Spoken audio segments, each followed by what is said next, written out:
ISIS and ISWAP fighters have been killed in multiple U.S.-Nigeria airstrike in Metele, Borno State. Sumaila Uba, Director of Defense Information at the DHQ, in a statement on Monday, said the strikes followed observed convergence and migration of terrorist elements. Now, the United States Africa Command, US AFRICOM, confirmed the development on its website, saying that the kinetic strikes against ISIS in northeast Nigeria was carried out on Sunday in coordination with the Nigerian government. Last Saturday, U.S. President Donald Trump announced that Abu Bilal al-Minuki, ISIS second in command, had been killed in Nigeria in a coordinated U.S.-Nigeria strike. So the second strike in less than 3 days. Now this is all going to be talking about today on Matters. You can call me Solo. You can call me Mr. Souls. You can call me Mr. Solo. You can call me Souls. Officially, I am Solomon Ofem. Welcome to Matters.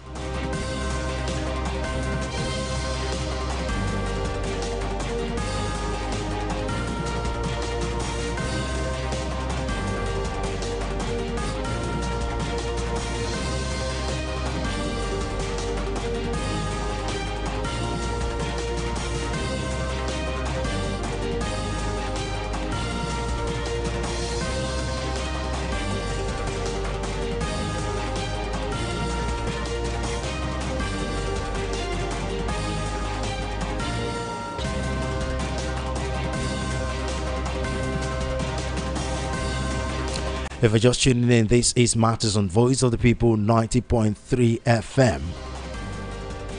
Again, the Defense Headquarters on Monday announced that Nigerian troops are working alongside the United States Africa Command carried out a coordinated airstrikes that wipe out more than 20 fighters of the Islamic State West Africa province in Nigeria's northeast region. According to the military, the precision attacks targeted terrorist hideouts around Metele in Borno State after intelligence reports revealed the movement and gathering of insurgents within the area. Now, joining me from Toronto to help analyze this is Evans Ufeli. He's a legal practitioner and a current affairs analyst. Barrister Ufeli, thank you very much for joining us today on Matters. Barrister, can you hear me? Yes, I can hear you. Okay. Thank you for joining us today on Matters. Yes. So, between Saturday and Sunday, there's been a collaboration between the United States and Nigeria in the fight against terrorism in Nigeria. 2 strikes have been carried out. Now, there are a whole lot of elements to this, but let me start with the overall question here. What's your take on these 2 strikes? Well, the 2 strikes from the report we have gotten have been successful so far, because the first one led to the announcement of the death of one of the leaders of the ICE, that have been taking refuge in Nigeria, for which Donald Trump, the President of the United States of America, tweeted in his Truth handle, Truth Social, stating that Truth Social, yes, it's stating that he has been caught up in the web of the crossfire of the joint operation between the U.S. soldiers and the Nigerian soldiers, and that seems to be the high point of that first attack. And the one that happened last night that have led to the death of 20 or more from the report of the group also is a stride in the right direction. And the military have said that the attacks will continue until they have no hiding place.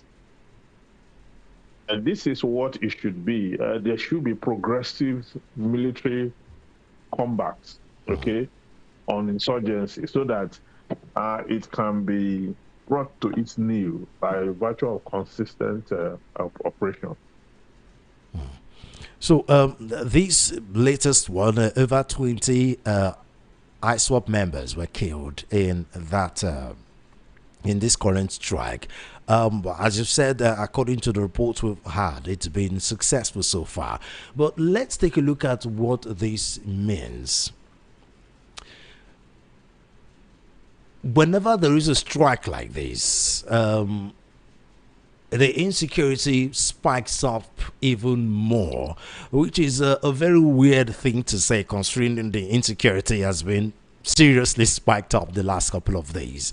And the last strikes in Sokoto on Christmas Day, the insecurity situation in Nigeria escalated even more, and it took couple of months for another strike, which was the one that happened on Saturday. And just after that, it looks like the insecurity went up even more, because in Oyo State, there were some abduction. There is a video circulating online now. I don't know if you've seen it, where a teacher was being beheaded. Now, the Oyo State Governor, Sheyi Makinde, has confirmed the killing of one of the teachers abducted alongside other victims in Ohuruada community, that's in the Rire local government area of the state.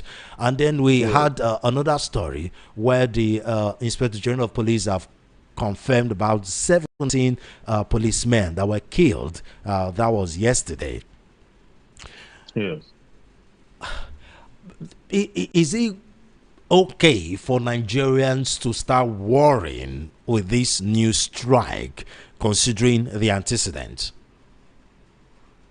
Well, the pattern we have seen so far is after every strike, like you said, there used to be an intensified effort coming from the insurgents. Yeah. To make more attacks, thousands of Nigerians have been killed between that strike in December and now. Yes, killed, kidnapped, displaced, and all that put together. But I don't think it's the strike that is intensifying the attack. The truth is that let's segmentize the discourse proper. Okay. The terrorist group is not one. The terrorist group is not one. There are several terrorist groups. Cells and splinter cells, and Yes, there are many of them. So it is hydra-headed. It is. So why the US is attacking a particular spot?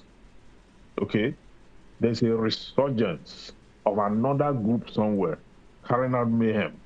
Okay, just look at it now. This attack took place in the southeast. Sorry, in the northeast, right? Yeah. The attack last night. Yes. Took place in the northeast. Okay. Now there is an attack that also have taken place in the southwest. Oyo. Okay. This perhaps is the second attack taking place in the southwest, meaning it has entered the southwest. The far it has gone had been Kwara, which is actually in the north central. Yes. Okay. And as at that time, we did warn that this thing is almost getting into the southwest. And today, it's a confirmed report. There has been one attack before. In Ondo State, there have been attacks. There have been attacks in Ondo State, actually. In Ondo State, yes. There have been attacks in Ondo State. I'm talking about Oyo now. Okay. There was one before this one that teachers were abducted and all that and taken it. So, it spread from that first attack, the US attack that happened in Sokoto. From that time to now, they spread. It's not just the attack. It's not just the attack has increased and they have killed more. It has also spread more. Okay. Okay. That is to say, it has also moved into other cities and other dimensions. So it does not look like the combined effort of the US military and the Nigerian military Air Force, army, is actually extinguishing the battle. When they hit, they kill reasonable numbers of persons, which is okay. But the corresponding effect of how it is spreading more and attacks are taking place more in other locations untouched need to be explained from the security point of view. Okay. What is behind it? Okay? Is it the reintegration of insurgents into the community? the different communities. and And even the Nigerian the army community. absorbed if the stories we Yeah, hear are anything to go by. yeah. If the stories are true, is that a cause why you're having that? And each time this attack happens, the conversation on state police starts again. Yes. Just as the federal government now started the conversation on state police. What It, does it, it it, take? it's Why like should it take? deja vu all over again. Oh, why should it take the National Assembly? This whole okay. Look at when they want to amend the tax law.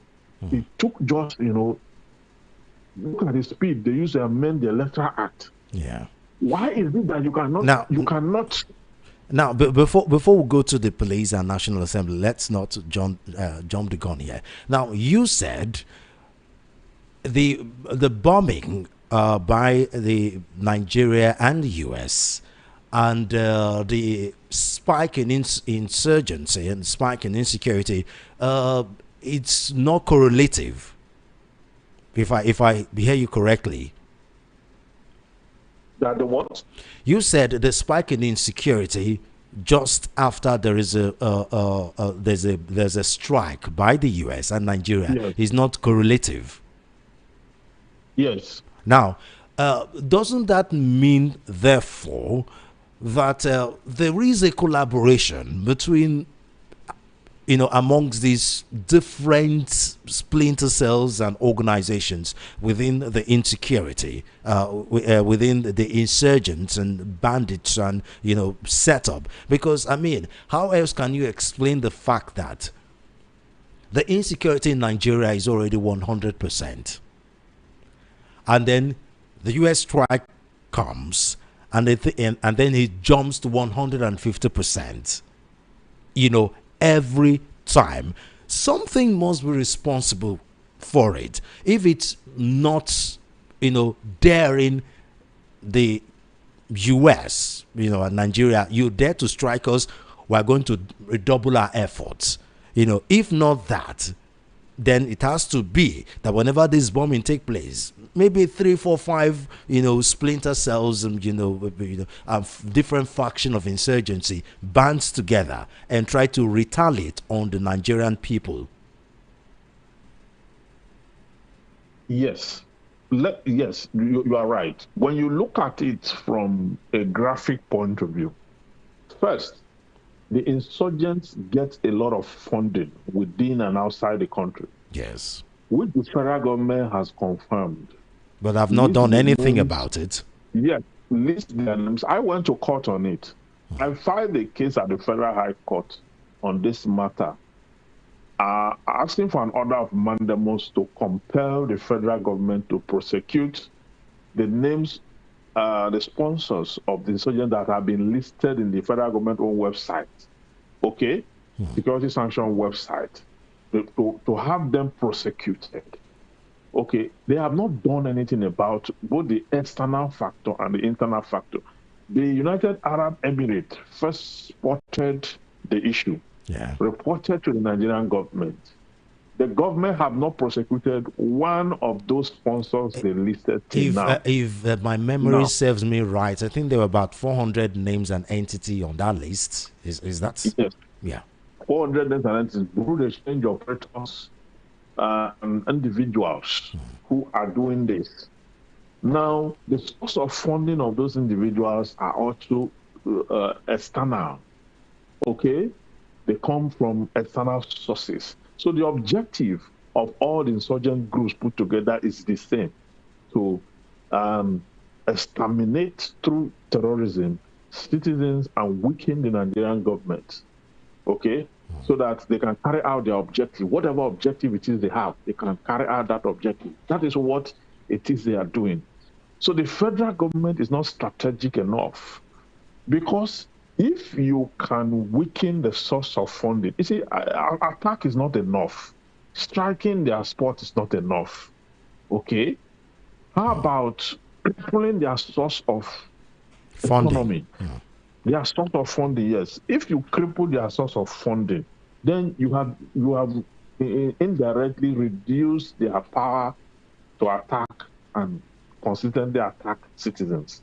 So, but if you limit it to just striking their point, their hideouts, okay, hitting their hideouts, while you are hitting one hideout, there are thousands of hideouts that it's not a small space. Nigeria is a very big country. It is. In a manner of speaking, and you have a lot of ungoverned spaces that are not updated, spaces that have been abandoned by the same insecurity attacks. And you also have some communal collaboration for fear of reprisal attack. Yes, you saw the case of the woman that was convicted not too long ago because he was keeping ammunition for them and all that, and supplying them food and all that. We saw that conviction happen not too long ago. Okay, there are many cases like that because they cannot successfully carry out the attack without communal assistance, support. Yeah. Yes, assistance and all that. And these things are happening. We are not able to uncover those links, and then the federal government have resumed the conversation on state police. But what is required of them to do at the heart, at the core of this situation, they have not done it. And that's how would you come to the public, list names and institutions, sponsors of insurgencies? Since 2023, they listed those names. Till today, none have been prosecuted. Okay, even the insurgents who were arrested at crossfire gunpoint with soldiers and all that, many of them are not prosecuted. Yeah. In some cases, we even hear story that they're being released after these DPOs get 1 or 2 calls, and they will be released. After profiling, they are released. Okay. Sometimes they say they have been reintegrated them into the army. We don't know how true that is, but these are very heartbreaking stories. And how will you say you are fighting insurgents? Okay, and at the end of the day, we are not able to see you confront it, show seriousness that you intend to terminate it. Yes, terminate it and do what is required. Now, you've already talked on one of the angles I wanted to also talk on, which is these strikes are not exactly working. The collaboration between the US and Nigeria, the strike, it is not working. And of course, you also propose striking, this insurgency at the heart of the situation, which is funding. Now, it's not exactly rocket science. It's common sense. Even at the U.S. Parliament, they actually made mention of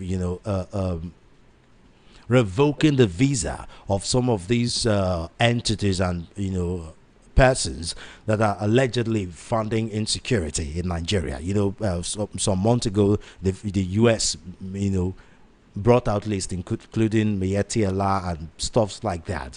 But it's just US. If you revoke the visa for US, there's still so many other countries that can go, which means the federal government must have thought about this, because these are smart people. They should know if you cripple the funding of this insurgent, it will reduce their power. So why do you think that they've not done that, though? Because, as you said, they have a list. The reason they've not done that is quite troubling, because some people have attributed it that is perhaps political, that they've not done that because it has some political undertone. It is political. I find it very hard. I find it very hard to believe that you have identified a problem, you list it on your website, and then you refuse to take the next step to taking down, to do what you're supposed to do. I find it very hard to believe and understand how that you project and propel the matter that way. Because if you look at the whole thing from the stretch, you just find out that the issue of funding is one very primary issue. Even when the US said they will revoke their visa, it's not just limited to the US because there's a UN charter. I can't remember the exact law of that charter, the exact name of that charter. Okay, that can be relied upon to restrain them from a number of countries, 147 countries or thereabouts. Okay, so that is also an avenue through which this can be addressed. Okay, but I don't know how willing the Nigerian government, I don't know how willing we are in this whole thing. Because this US-Nigerian attack now is like attacking the matter from the branches, from the fruit. Why the root not from the root. Firmly, yes, why the root is firmly attached to, because the insurgents are doing TikTok videos inside Nigeria. Yeah. In fact, I mean the new viral video they just came out with the beheading of the teacher. Yeah, they beheaded the teacher in Oyo just this week. Okay. Now there's even they call citizens now. They can get your phone number through whatever means and then call you on video and show you their armories. You understand? They can make calls, they can receive calls, and you are still telling you that you don't know how to get them. Eh? So the Nigerian government need to answer more questions than explanation. Okay? How are these people in a location making video calls, answering calls? You see them cooking, you see them jubilating. You know? So what's the NIA doing? What is the relevant authority doing? What are they doing to make sure that they uncover them and put an end to all this? Because we've seen situations where even high-ranking government officers have told us that these people are our brothers. It was Sheikh Gumi that started this thing about give them amnesty. They are our children. Before, one of the high-ranking military, the defense minister, said that they are our brothers. So when you hear that kind of statement, it explains further why these things cannot go. Yeah. Because the country has not taken a decision, have no zero tolerance for what is going on. Okay? Apart from the fact that the economy has been decimated by government incapacity. Okay? The issue of insecurity has worsened it. Because now there's nowhere to run to. You are faced by so many attacks, economic attack, insecurity attack, and different kinds of attacks. Now let's talk about the strike that happened on Saturday. There was a controversy about the man that was killed, the second in command, as a matter of fact, of ISWAP globally, taking refuge in Nigeria. Now, Donald Trump, in his Truth Social posts, said Abu Bilal al-Minuki was killed. Before people started wondering, Nigerians started wondering what's going on. Was it not the same Abu Bilal al-Minuki that the federal government told us in 2023 that he's been killed? Who is the one being killed again? And of course, the responding to that, the defense headquarters came out to say that these insurgents have this notorious habit of multiple persons having the same name. How? What do you say to that situation? I don't know how true that could have been. That you are giving the excuse that they take multiple names. Is that why you are not able to identify who exactly was killed in an action? I mean, let's take the example of Osama bin Laden when he was killed by the U.S. The U.S. M16 naval force. You know, some years ago. Okay, the way the attack was planned, the execution. When they got him, took photographs, took a tape and measured his height to confirm all detailed. They also took DNA, confirmed via DNA. Yes, the DNA and all that before the United States president made the announcement. An announcement to the public. Okay, so that double checking, being cocksure, and having control of the process is what I think the Nigerian government lack in this process. Perhaps, as at the time we were told he has been killed, he was not killed because he couldn't have been killed twice. Okay, he couldn't have been killed twice, and now the excuse that in multiple names, the same names, is neither here nor there, because it didn't come with any proof. It being they show us proof that to say that okay, this is what they do. This person was the original bearer of that name. He was killed in 2023. This one that has just been killed by this current attack, this is who he is before he took this and that. So we cannot be doing analysis. I'll be giving information in this manner to the public. It's confusing, and it makes you to lose trust. Okay? I mean, I see the trust is already gone for a while now, but obviously, yes, this is even making it even worse. Yeah, it's making it worse because it just opened a vista of uncertainty. And then you are not able to know exactly what is going on, whether we are being told the truth or not. Okay? Now, let's take a look at the aftermath of these strikes. The one that happened in December last year, the federal government, the US, the defense headquarters came up to tell us that there was no collateral damage. Some terrorists were killed.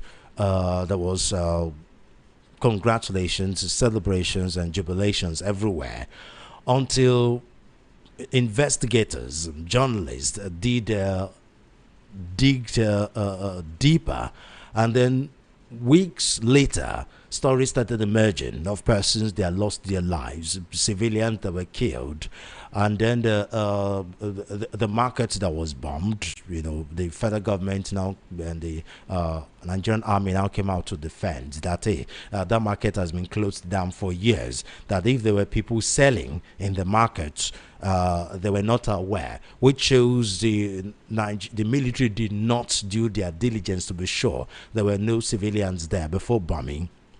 And this was after they came out boldly to tell us there were no collateral damage, nobody died, and then stories started emerging. Families were giving testimony, telling us loved ones that were lost.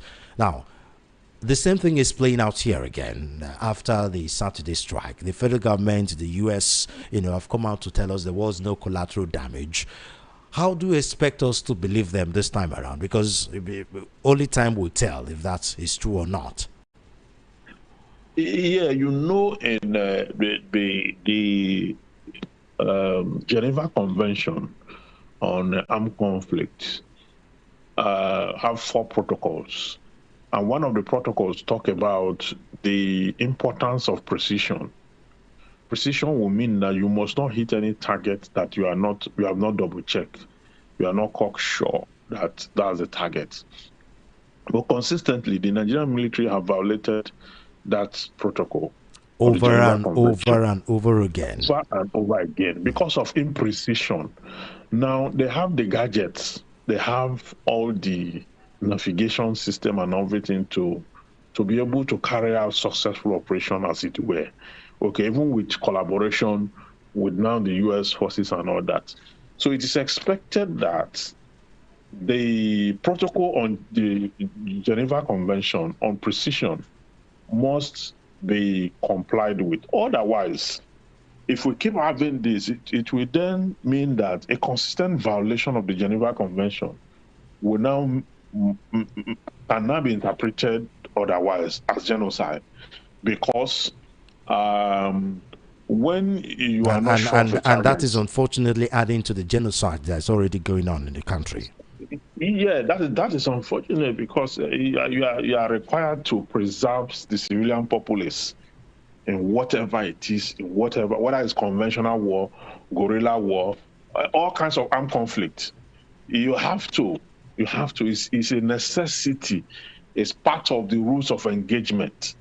that while you are exterminating your target, you are preserving civilian populace who are harmless. Okay. So if the strategy, if whatever strategy you have does not put that into consideration, then you are causing more harm. You are creating more problem to the situation than addressing it. And so people will always have doubt by any information you bring, and as long as you have consistently fired, so many, the one that happened close to the Lake Chad, the one that happened in Adamawa, the one that happened in what do you call Borno. There are so many. There's one that even hit the IDP camp. Okay. So we have so many of these cases.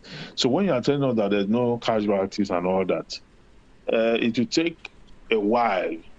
People will have to do their personal investigation. So to come to the conclusion that truly those civilian casualties. Now, on the flip side of it, there have been some people, including even Nigerians, that have said that, well, a little collateral damage here and there is allowed for the greater good.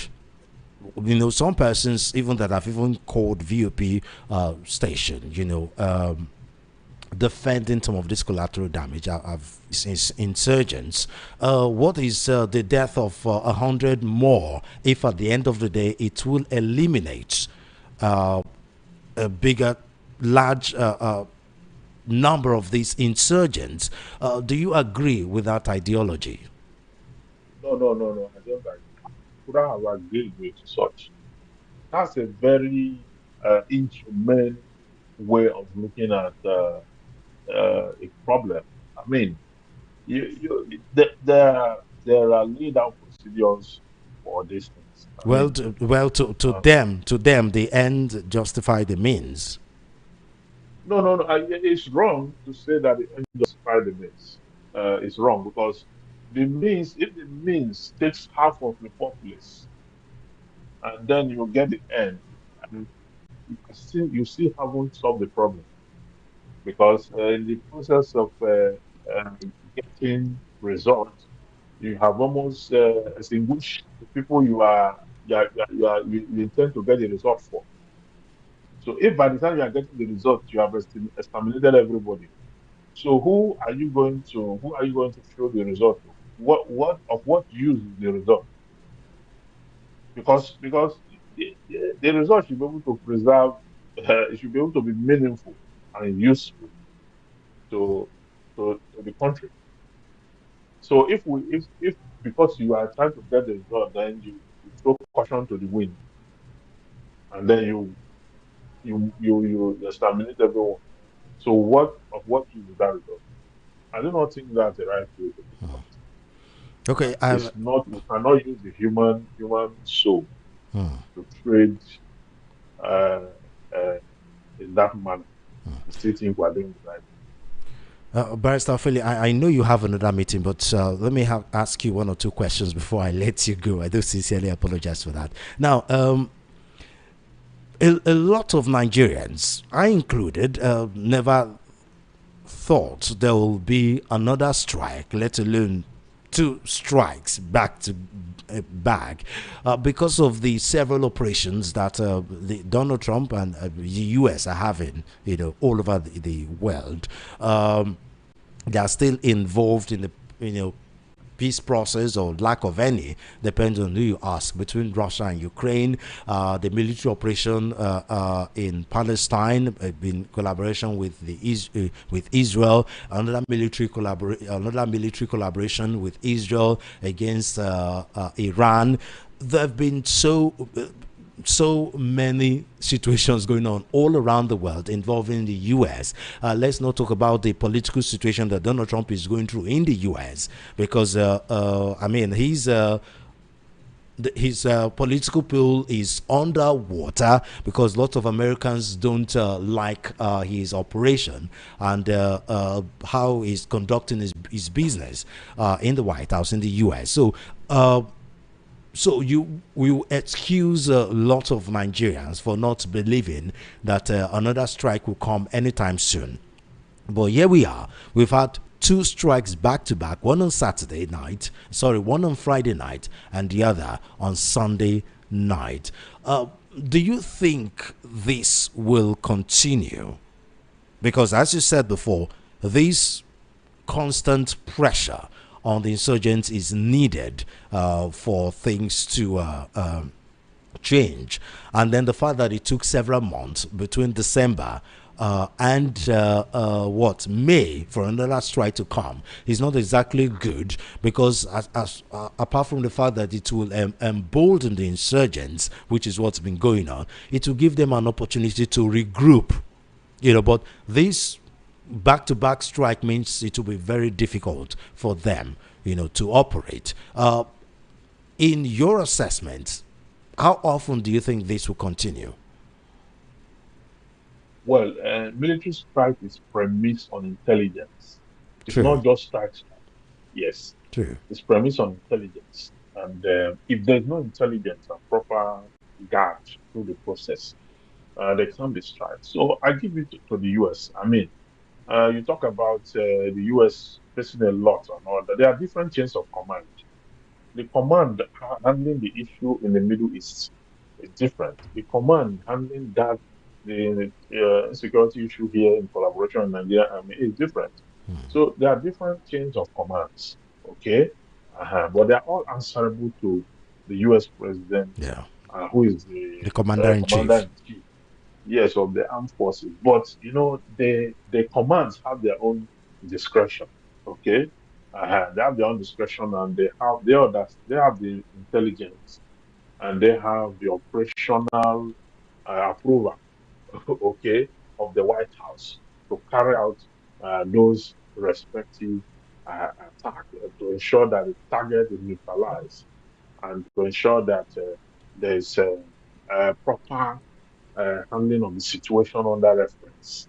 So to that extent, if you have two attacks consecutively almost at close, it is premised on intelligence. If intelligence reveal the need to have another one in the nearest hours, in a few hours from now, then it's allowed. That is how operations are meant to be. The objective is to see that the enemy is brought down to his knee.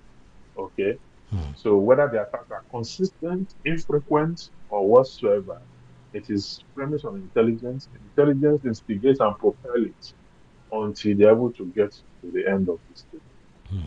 Now, finally, So before we let you go, let's take a look at the state police. You already mentioned it that uh, this issue of state police comes up whenever situations like this arise. After which it will cool down again. There was a time where the president, the leadership of the National Assembly, came out constantly to say the state police, state police, state police, will start very soon. It will start very soon. And even the immediate past Inspector General of Police also sent a blueprint and a plan to the National Assembly to speed up modalities of the current IGP rather, Disu, when he just assumed office, sent a blueprint to the National Assembly, helping the National Assembly on how to on modalities rather, on how state police should start. And after which it just died a natural death. Nobody heard much about that again. Then it has come up again with this new wave of insecurity, with message from the National Assembly leadership that they will intensify state police. Why do you think this is dragging? I mean, you are a legal practitioner, and I know these things normally takes time because of the modalities involved. Constitutional matter is not something you just snap your finger and it works. But we are in exceptional times, and exceptional times requires exceptional solutions. Your take? yes, yes. You see, the state police issue. It's just because it's not being given priority. Okay. It's even easier to amend Section 214 of the 1999 Constitution. That's the Section 214 of the 1999 Constitution amendment that created the office of the police force. Okay, it's easier to amend that than to even amend state creation because state creation is rigid.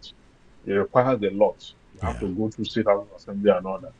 But for that of police to create a state, you don't need to go through state house of assembly.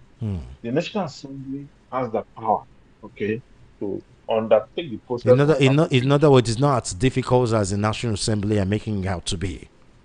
Yes, it's not difficult, just that priority is not given to it. If they give a priority, they give the tax law, or you give it priority like the Electoral Act, they just amended Electoral Act 2026, it will come out, it will be affected. Okay, then you cannot go into recruitment and other things.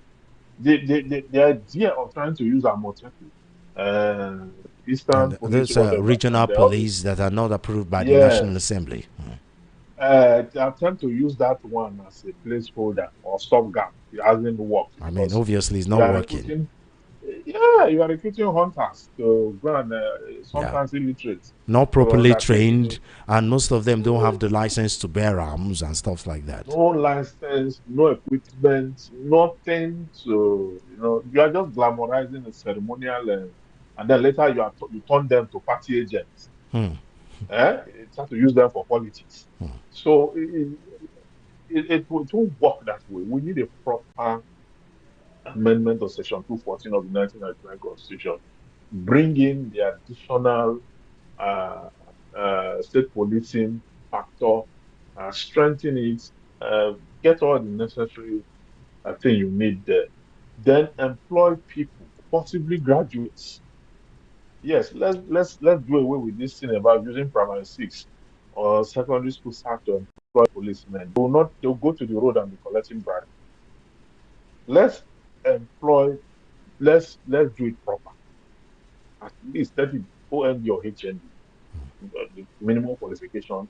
They get the right people, put them under good training, send them for courses, exfoliate them from No, poverty. but I think the mindset. the police already have. You know, they have different cadres. You know, for the rank and Yes, files, for the rank and file, they use secondary school holders. But if you're going it's the rank into, and file I'm but talking. yeah, but if you're going to senior police officers, then it has to be graduate and all. Yeah, I mean, I'm saying if they use graduate for all, including rank and file, don't you think it will water down the worth of no, BSc no, no. holders? Minimum qualification. Minimum qualification should be maybe OND or HND, so that you know that the crop of person you are recruiting are persons that have considerable knowledge, okay, considerable literacy level. Okay, those ones are amenable with training, they'll come out refined. Well, Okay. some people will argue against that. That, I mean, we all know No, that a BSc holder is not exactly a true test of character or educational or intellectual intelligence. understand that, but it will reduce the rampant nature of abuse. Okay, and But it will be at the lucky. end of the day, too, though, the standing on the road, done by these rank and file police officers aren't even doing it on their own. They are doing it answerable to the senior police officers in the office. Those Yes, are the ones that yes, collect the money, and those ones are PhD master's degree holders. yes. So the situation is very difficult to confront, but I think that to get this thing properly done, the ones on the road should be able to, if they have sufficient education, they will be able to uh, uh, express themselves to the authority as to what is proper, what is right and proper. Finally, If as okay, long go as on.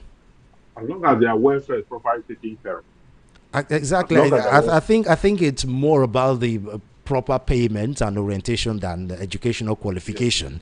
You know, a lot of yeah, people will argue. But before I let you go, let's talk about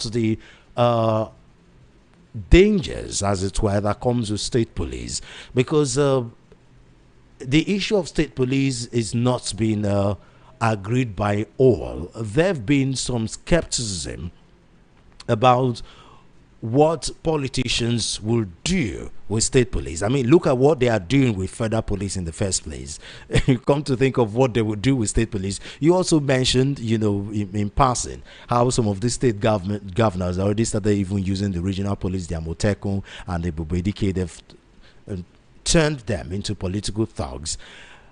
Add an additional power of a constitutional, well-trained policeman under the control of state governors. There have been some Nigerians afraid of what that will mean, and especially in terms of tribe. I mean, you live in Lagos, and I'm sure you've had different legal cases with Nigerians and the law enforcement in Lagos, where some people have alleged even tribal sentiment, by law enforcement agents in Lagos. Some also think that this state police will bring so many problems in relation to a lot of this issue, including even tribal persecution. What's your take on that? It should be a state police that should be independent. State police that is not under the government.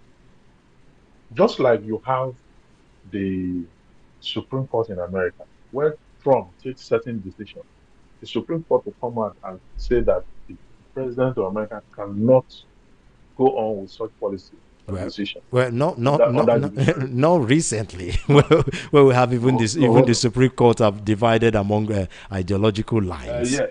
Yeah, in a way. But I'm just giving you an instance. I get. Yeah. I'm saying that the police force should be an institution, an independent institution of the state, not under the government, so that it can work dispassionately. How exactly would that work, though? How would the leadership of the police in the different states emerge then? Isn't that overcomplicating matters? It's going to be a police force that should not be entirely state based. It has to be controlled by the federal authority. Okay. Doesn't that in terms of appointing leadership, because you cannot hand over leadership to state governors. When they appoint leadership, then they control everything.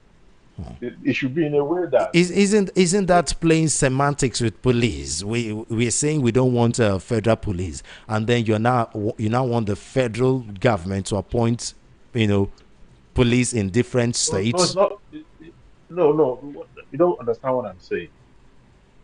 It should not be under the control of the governors of states because of the proclivity, the propensity of what it can become under them. Okay. It should be state based. Okay. But the leadership appointment and all that should come from the federal. That way, the state governors will not be able to reach them. It should come from the federal. How is it? President appointment or National Assembly? Yeah. The appointment, an institution can take over that, like the Ministry of Defense. Okay.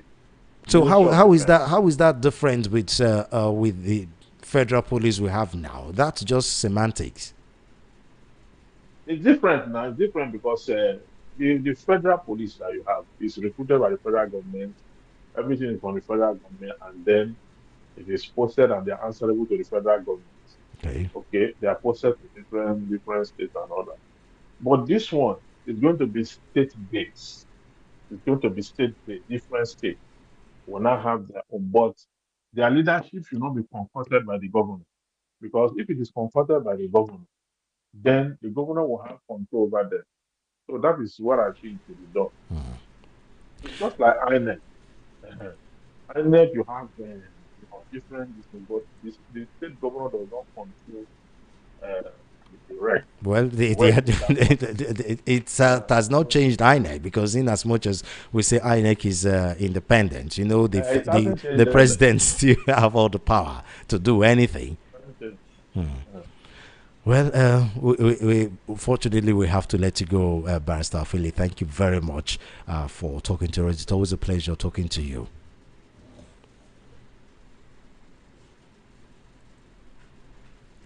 Okay.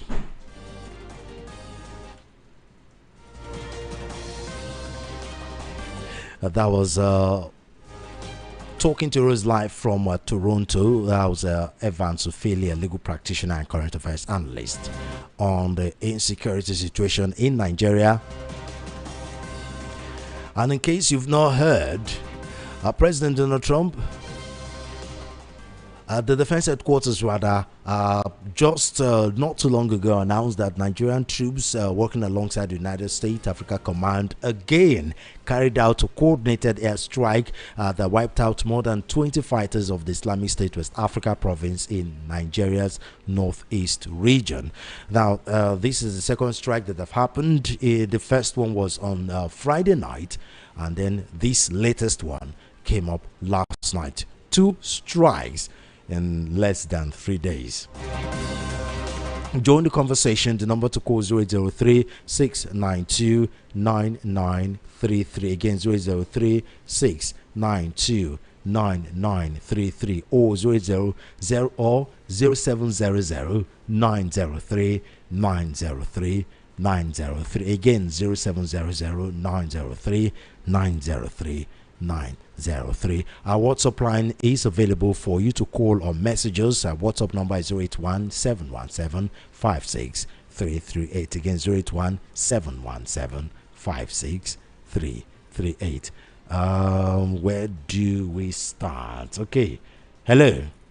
Hello. Good afternoon, sir. Good afternoon. Welcome to VOP.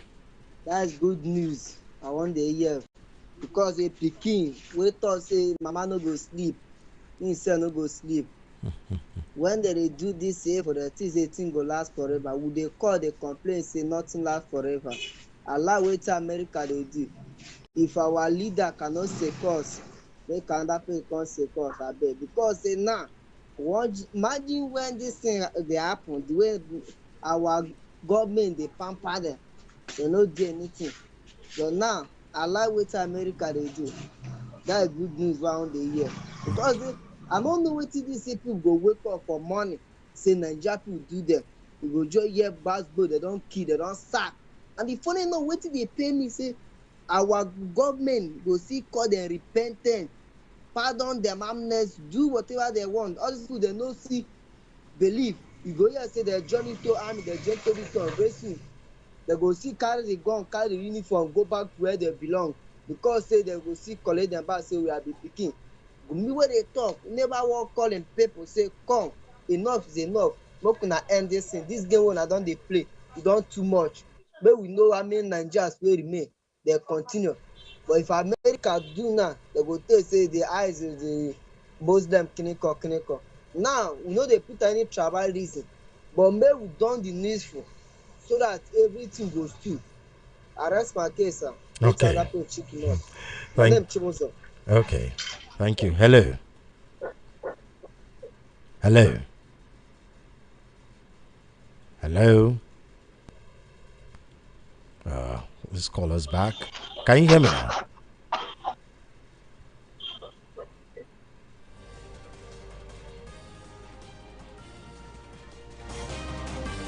Join the conversation 003-692-9933 and 0700-903-903-903. Our WhatsApp line 081-717-56338. Hello. Hello, Mr. So. Yes, so welcome to VOP. Thank you, Bible. God bless. This is Charles from Ikorodu. Okay, go ahead, sir. Mr. So, the same thing happen for the country now, Where will they see? A country where you go catch someone who don't kill, even you will even give them the amnesty. He won't catch you, kill you too. You will still catch and give them amnesty. Give them better life. And the normal people will say, he threw them inside prison. See, It's that time we should stop deceiving ourselves. That is just truth. Because I look, for example, okay now, I mean, I'm primitive. You can't tell me, say, you see our boys, once they catch them, we don't have it, we'll give them better life. I can't whine me. I come here, I can't descend with my 2 eye koro. What time I go say, na true, okay, when I give me, come make I go follow. Na true, now the opportunity be this. This is what is happening in this country. This is what happened in this country. And see, Mr. So, concerning this state police they are talking about, I'm 100% upon in this state police. Look at what happened in Oyo State. Look at that young man that refused them for not carrying his motorbike. If maybe that guy has, I'm telling you the truth. For a man to see people who hold such a dangerous weapon, and he still has the mind to resist them. So that guy is short. That guy is an hero. And I believe by the grace of God, I'm not a bragger person. I'm that type. The only thing I'll be afraid of, don't teach us is that they're gone. If you give me AK-49, instead of keep all of us to die, I will tell you the truth. I know it's not make my mouth. I will tell you the truth. Okay. So this now goes to the president. Making that they give amnesty, they give just amnesty. A whole president, a governor of Council and 2020. See, the only person that has permission to give person amnesty in this world is the president. An ordinary person cannot give a job or this non-native things called bandit or bandad, what they call them. Give them amnesty. You just did that, remain more. Okay. 237, Thank you. Thank you. We are all here for it. Thank you. Thank you very much. Thank you. Yeah. Hello. Yeah, good afternoon. Good afternoon. Welcome to VOP. Tell us the name where you're calling from, please. This is Emeka from Ogun State. Okay, Meka, go ahead. Yeah, what I want to ask, are you sure that this attack will continue by the US and the combined team of Nigeria? Well, we don't know that, but that's the hope. Okay. Well, the reason I ask this question is that the elders of the North, had they permit them to clear all these their grandchildren, because they call them their children. So now there's a level that these people will be killing them now. They will still rise against them, because not that our Nigerian soldiers cannot even do all these things, but only that these people are calling these terrorists their children. And now they have started, I believe that America and the Nigeria team, they have teamed together. But don't you see that these people, they will still rise against them? And if you check, these people, they are in army, and they are there to be given even information. There's a level to reach now they will even turn against the U.S. Army that is with them, also begin to kill them, that can even cause a problem between Nigeria and America. So let us look into the matter very properly, because the elders of the North, I don't think they have agreed that these people are terrorists, because they still call them their grandchildren. So that's what I want to say. Okay, thank you. Hello. Good afternoon. Good afternoon. Welcome to Matters on VOP. What's your name? Where you're calling from, please? Yeah, you have Mark on the line. Okay, calling from? I'm calling from Iyanopacha. Okay, Mark, go ahead. Yeah. So, quickly, let's get something clear. Okay. Last month, because I listened to your guest, and then you're talking about the government has not brought any terrorists into book. They have not brought terrorist financiers to book. I think that was wrong. Last year, April, last month, okay, 48 lists of terrorist financiers, they were released by the federal government. What is it mean? Last month also, the federal government convicted 386 terrorists and terrorist financiers to jail. So they were sentenced to jail, 386 last month. So I just want to clarify that. Do you know what's wrong with that, what you just said? Is the fact that do you know what is wrong with what you just said? Is the fact that we have to rely on the federal governments to tell us. We are journalists. We are in a democracy. We have journalists. We have investigators. these investigators should be allowed to do their own independent verification. If you say the terrorists are being prosecuted, where are the evidence? Where are the pictorial evidence? Other than waiting for the federal government to now tell us that these people are being prosecuted. No evidence whatsoever. Now, that is what Nigerians are skeptical about. Mr. Solomon, let me ask you a question, please. Who is responsible for releasing the list of terrorist sponsors? Who is responsible for releasing the list? Who is responsible for releasing the list? The government. The government. You've been saying the government have not released it. The government have not released it. You are saying the government. So the government has the duty to release the list, not the journalists. So whenever the government releases the list, they publish the list, and the newspapers carries the news. And we are talking about convictions of terrorist financiers and terrorists. The trial or the prosecution happens in the court of law. And I'm very sure that the court of law is open to journalists to attend the session. No, not in this situation. No, it hasn't been open to journalists. Not in this situation, and that is where the criticism has been coming from. But thank you very much. You've gone past 3 minutes. Thank you for calling. Let's listen to others. Hello. Hello, Mr. Souls. Yes, so welcome to VOP. Okay, Shola, go ahead. Talk to us. For my brother. See, Mr. Souls, this level of insecurity that has spread to the southwest now is long expected. You know, fortunately, because many of us here, we just hear with our ears about how people are being kidnapped. We see in the video on social media, people are being beheaded. We don't take it serious. Nigeria is just like the people on the Titanic. It was sinking, and those on the upper deck, they were still playing music. Now, what is my point here is that it behoves on every one of us. It is good that the chicken has come home to roast. Do you know that these people are even in Lagos? When we have a president that is a commander-in-chief of the armed forces, and what we see is a president that is not acting according to his responsibility. Why am I saying this? He can easily declare a state of emergency in a state where there are political issues, but you cannot declare a state of emergency on something that concerns the lives and properties of your citizens. It's a failure.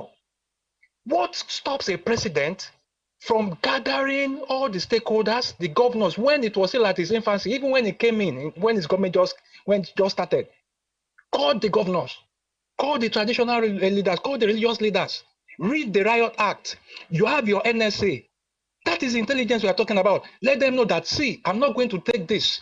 And at the same time, you will let them know, or let there be a kind of conference. Let everybody come down and sit down and talk. It's like a forum. What do you want? Are you in support of these people that are killing people? Let them own up or deny them. I'm talking about the religious people in the north, religious leaders. Let them deny. Let them sincerity. That is where I'm going. There is no sincerity or purpose. Okay, thank you. And where we are today, the government is complicit, either we like it or not. So it's left for the people. The government are our enemy. They are the ones killing people. They are complicit. Thank you. Thank you. Hello. Hello, Mr. So. Yes, so welcome to VOP. Yeah, good afternoon. I appreciate you, Mr. UC. Thank you. Mr. So, I want to appreciate your guest. He actually analyzed very, very well. But Mr. So, the current situation of insecurity in the country is very, very unfortunate. But can I say the truth? Nigerian military cannot avoid a collateral damages as civilians, the casualty. It's not possible. Do you know why? We lack the know-how. We lack the technology background. Now, high precision weapon does not work alone. It works with space navigating satellites. And we lack that capability. That is the truth. So, which means we don't have the professional know-how to carry out such an airstrike or such attack against insurgents or terrorists or enemy against the country, wherever they are hiding. So these collateral damages as civilians or post-civilians is continuing going to be happening. Remember the founder of WikiLeaks, Julian Assange, when he exposes the issue of what American military did in Iraq, those videos went viral on civilians they killed, and they caught for his head. Why? It's because US was so worried. It's because their military have the know-how, so they should not be carrying strike against civilian areas. That was the pressure. That was why they called for the head of Julian Assange. So for Nigerian military, we don't have the technology. We don't have the know-how. So that is not how we are going to carry those strike without civilian casualties. But it's unfortunate. We are killing civilians alongside killing the insurgents. Very, very unfortunate. Then secondly, you also pointed out something you asked, that does America have the capacity to go on with this? Mr. Solomon, I don't believe this is a continuous thing. It's not going to be a continuing thing. It's something that America will do once in a while strategically, because the missile will be paid for. The missile will be paid for. So on what burden economically is going to bear on it? I mean, who's going to carry the economic responsibility I'm talking about? So this airstrike, let us not expect it constantly. Okay. So we ought to work on our own side, do everything we need to do to ensure these insurgents are defeated. If not, we are going to pay a huge price on it. Thank you. The one we are talking right now is just, see, we have to pay the economic cost of it. If not so, something will happen the way we don't want it to happen, the way we don't want to see it. Thank you. So let me conclude here. Have a great day. Thank you. Join the conversation 0803-692-9933 and 0700-903-903-903. Our WhatsApp line 081-717-56338. Hello. Hello. Looks like we lost connection with that.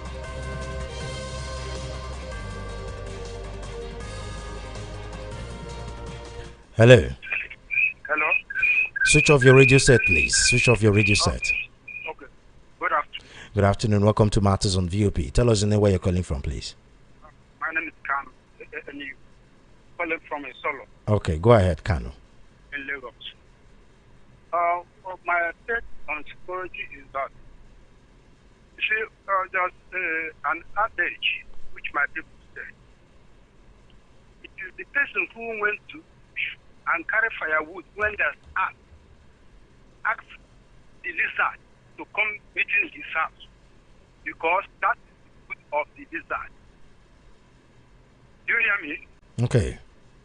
Now, this problem, it is the northern leaders who caused this problem because of their selfishness on politics. They invited these people, and they don't know that this will result in this manner. What stopped federal government apprehending Shegumi? This is why. 400 lists which Saudi Arabia gave us, give the federal government, that is the people sponsoring Boko Haram. Why don't federal government apprehend those people? Those people, are they bigger than the government? What politics are we playing with people's life? Hello? We're here. Now, this is a politics. And I'm very sorry because the thing is taking an innocent soul's life for no just cause. This is not how to govern a country at all. No Europe, no Asia will play with their citizens' life. At all. It's only here. Okay. I'm very sorry. Thank you. I regretted being in Nigeria. Thank you.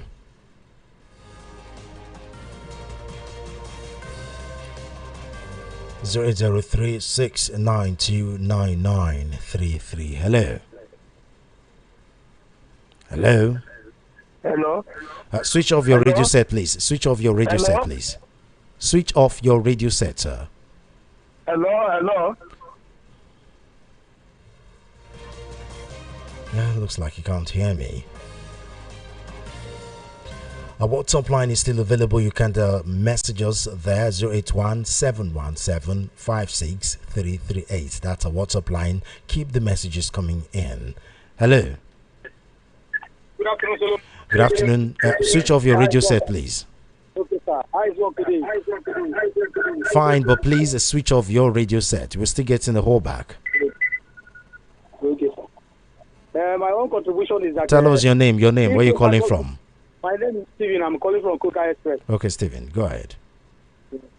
My own contribution is that if federal government wants to stop this insecurity, they should rent out that Abisa forest to America for 50 years. Everything will just stop. They should do what, please? They should rent that Abisa forest for 50 years to American people to work inside that place. If not, this insecurity will not ever stop in this country. We still continue because politicians, they have their hands there. So it's something that is generating money to them. So if they don't do that, this insecurity, even the American strike from today to the next year, it will never stop. So that is my own contribution. Thank you. Zero 903 903 903 and 003 692 9933. Hello. Good afternoon. Younger man in studio. Good afternoon. I thank God for you, whatever that you people are doing. You are helping Nigerians. Thank you very much, sir. And the person that is talking, it was this hatred that bring Nigeria down. And it remain forever, except the change. I remember in 1979, I didn't know who is person that I can say in Europe land. It was, I go through history. Awolowo. I was one of the people that carry Awolowo flag in Imo State in 1979. But I never studied that there is a hatred in this Yoruba land. Even when I come to Lagos, which I study another man that is through history, which is Abiola. I look at it as some people that can lead Nigeria very well. I'm not looking it through where I come from. I'm an Igbo man. And I try to spend my money and make sure that I vote for the young man. They killed him. What I was saying, let me go back to what I want to say.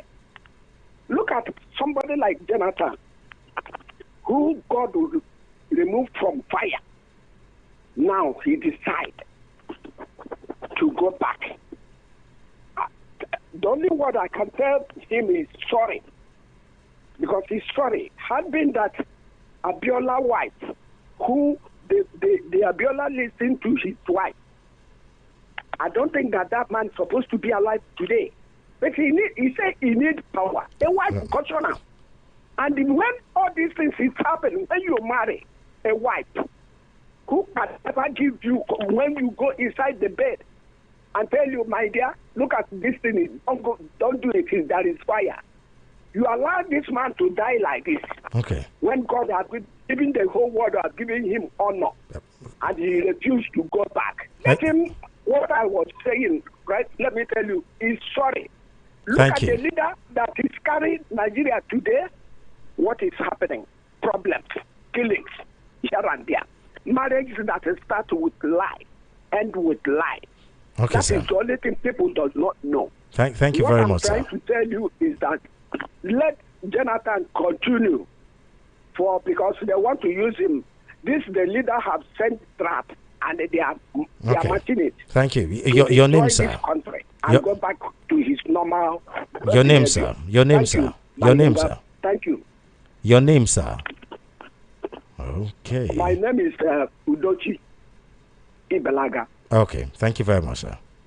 Thank you, my lovely brother. Okay. Join the conversation 003-692-9933. Our WhatsApp line 081-717-56338. Keep the messages coming in. Hello. Ogasulu. Yes, sir. How you doing, fine boy? Thank you. Now AB the talk for a fair. Oh, AB, our APC spokesperson. Now you give me that one to see. If I don't like this statement that the government is sponsoring insecurity. It is wrong. No, that's what Abacha said. That word. Events have taken over. It's not like that anymore. We know how insecurity came to Nigeria. It started with Mohammed Yusuf, and the death of Gaddafi allowed these boys to enter the porous border of Nigeria, and then their collaboration with the ISIS International. That's the gain of our insecurity, please. The all the way from Libya with Gaddafi. Yes. We are in a global village now. Okay. Sure, you understand the hair. So people wear no book, they know. They get me. So people all they talk say God. If government they sponsor insecurity, all of us don't die for Nigeria now. Wait till we talk. And see, let me tell you something, like I used to see, the president has. We lost connection with him.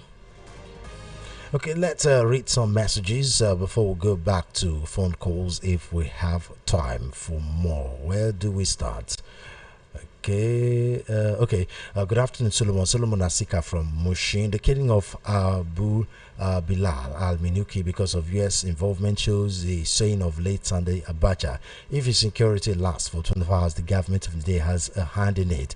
And it also confirmed the popular saying by Thomas Buckle: the society prepares the crime and the criminal commits it.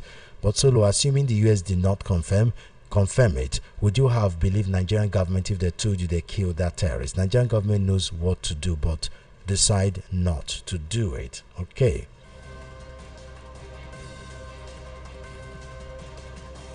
Good afternoon to you in the studio. My name is Caesar from Alagbad. Nigerians are supposed to be asking a question of what is the cause of insecurity in the country? Who are those fighting some part of the country? Whenever we draw close to election eras, the intensity of the insecurities increases. God will surely help this nation. Thanks. Thank you very much, Caesar from Alagbado. Good works being done, VOP, renewed hope, they keep saying till eternity will come because they are just full of propaganda. This deceitful administration must be voted out of power come the next election. This center must not hold. Big Sam from Ijegu. Thank you very much, Big Sam. Anonymous, please, are you all surprised at the killings going on in Nigeria? Our Savior already told us about the jihadists and Islamization agenda. Okay, but you all spoke against him and put him in Sokoto prison. We are all in for it because the Nigerian government are not interested in putting the agenda to a halt. There's nothing like insecurity. It's an agenda. Okay. That's an interesting take. Good day, VOP. Shakanade from Alabaru. APC supporters, how market? Okay. Good afternoon, Solomon. How are you doing today? Hope you are enjoying the weather. What of Oyino Soeke Mama Onye? Thank you very much for your message. We're all good. Choma, Esther, all the presenters are good. Thank you very much for asking. Greetings, Solomon. Please, why is this okay? Emma from Idimo. Thank you for that message. Good day, Solomon. I'm APC supporter, but AB. Okay, enough about AB. Please just send us your comment, okay, without having to antagonize the other people with their opinion. Ibrahim from Unikban, thank you very much for your message. Hello. Hello, Mr. Solomon. Yes, so welcome to VOP. Yeah, quickly, please. Your name and where you're calling from, please. My name is Mark. Yeah. Oh, you're calling again? No, I just want to correct an impression, please. Okay. Hello, sir. Go ahead. We are listening. Okay, thank you very much. I think it is unfortunate and unpatriotic for anyone to call and talk down on our Nigerian military. I think it's very unfortunate. Okay. If these people down tools for like 2 hours You and I cannot be in our comfort zones picking up calls to make any contribution on radio. So we need to appreciate that effort. Mr. Solomon, can I ask you a question, please? You will remember that United States military, they struck a civilian school in Iran, killing almost 170 school girls. Those are collateral damage. While they were trying to strike a building belonging to Iran Revolutionary Guard, they killed school children. And Donald Trump is in trouble because of that, because it's been a big issue, you know, in the National Assembly in the U.S., both in the Senate and House of Reps. It's wrong. It's bad. Whether it happens a lot or not, it's a bad situation. But we can afford it. It happens in Russia too. While Putin was trying to salvage the school children that were kidnapped in 2004, there was collateral damage. 185 school children were killed in that rescue operation. So you're talking as if you're in favor of collateral damage as far as the result is correct. No. I'm not in favor. I'm saying that you can't help it. Because these terrorists, they blend in civilian population. So you can't identify them easily. Okay. Imagine what happened in Borno State, where civilians trading with terrorists in Jalil Market. Okay, thank you. A market that was shut down by the government, yet people go behind the back to sell to those people. And when the military strike, people say that they're killing civilians. Okay, you can't help it. Thank you. Okay, I think we still have time for one more call before we go. Let's see. Hello. Oluzu, my man. Yeah, so welcome to VOP. Well done. I agree now. Thank God, bros. I mean, MK from Okota. Okay, MK, go ahead. You see, when Abacha say any security that lasts up to 24 hours, the government is involved. You want me to say, now them bring up. Then because if you may say the suppose hammer commotion immediately. Me, I get my house now. One person say you don't know anything because he want to terrorize my house. I don't will finish up. Now do what Abacha talk when the AB want peace now. Tinubu campaign against good luck. It's because people are dying. Now they come out good luck for power. But in time now, people can't die past when good luck be. And instead of campaign, he won't come back again. That guy is a waste now. It's not even coming back again anyway. Okay. Okay, leave AB out of this. Give us your own take. Any money we say, if you say it's now for politics, he go piano because when. Okay.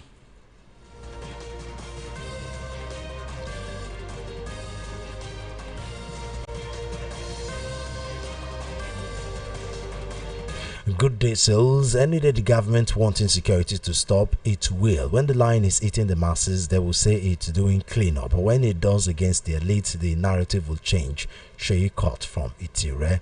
Thank you very much, Sheikot. Hello. Hello. Thank you for picking my call, Solo. Thank you very much for calling. Madam Peace from Barwa Ifanja calling you. Okay, Madam Peace, go ahead. See, I want to talk about this Jonathan of a thing.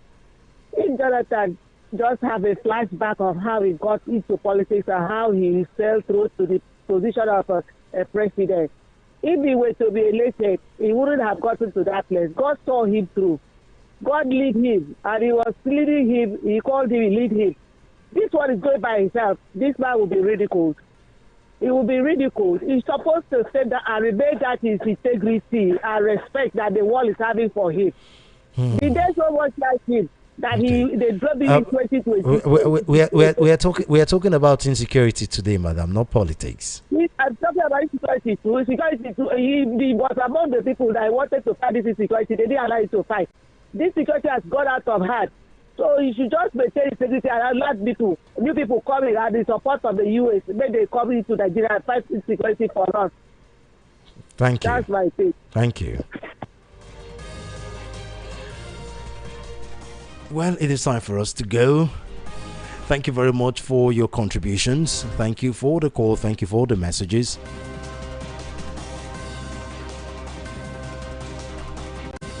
The Defense Headquarters 2-3 hours ago announced that Nigerian troops working alongside the United States Africa Command carried out a coordinated airstrikes that wiped out more than 20 fighters of the Islamic State West Africa province in Nigeria's northeast region.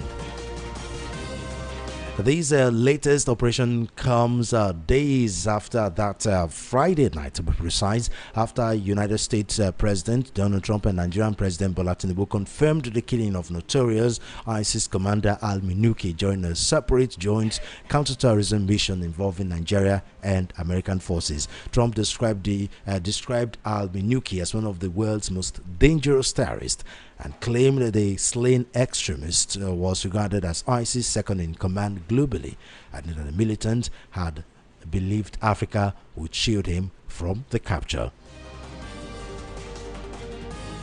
Well, as far as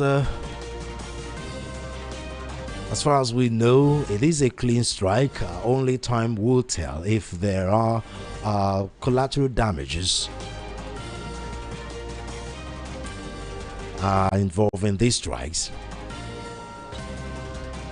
Well, the federal government should do more. While this collaboration is commendable between the federal government and the US, at the end of the day, these people were the ones that were elected to safeguard our property, to make life easy for us.